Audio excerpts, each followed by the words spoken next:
Bhagavad Gita chapter 1 श्लोक number 4 and 5। हमने पिछले श्लोक में जाना कि यहाँ पर दुर्योधन गुरु द्रोणाचार्य को एक ताना सा देते हुए कहते हैं कि हे गुरु द्रोणाचार्य, देखिए जो ये पूरी पांडवों की टीम है ना, पूरी सेना है, ये आपके ही दुश्मन ने रची है।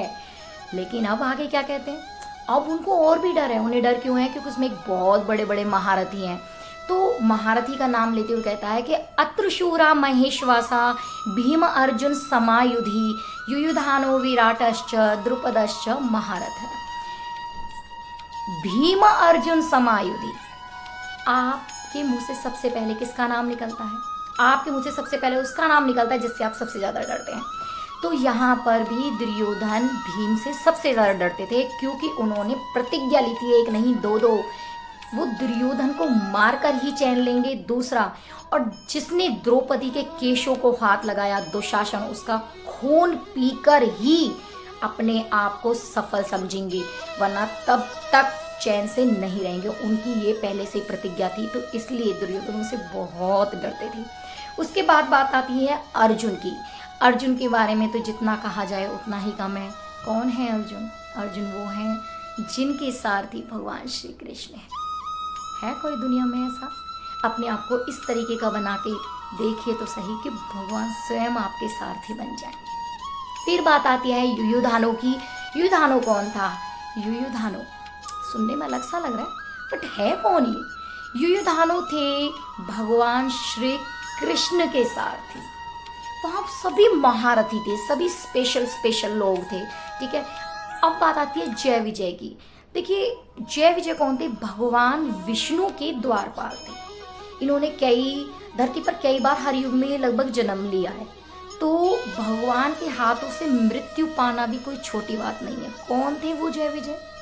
उन्होंने एक बार धरती पर जन्म लिया रावण और कुंभकर्ण के रूप में, तो भगवान श्री कृष्ण के हाथों मृत्यु हुई। एक बार जन्म लिया हिरण्यकश्यप और हिरण्यकश्यपु के रूप में, तो नरसिंह भगवान के हाथों मृत्यु हुई।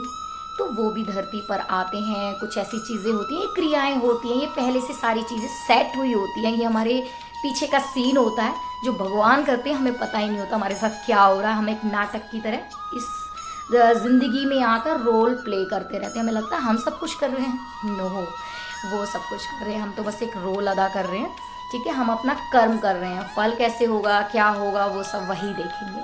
तो इसमें पूरी महारथी की टीम के बारे में बताया गया है। सारी ही टीम महारथियों की थी। रथी, अधिरथी, महारथी, ये 3 तरीके के होते हैं। रथी कौन होता है? जो एक रथी के साथ लड़े।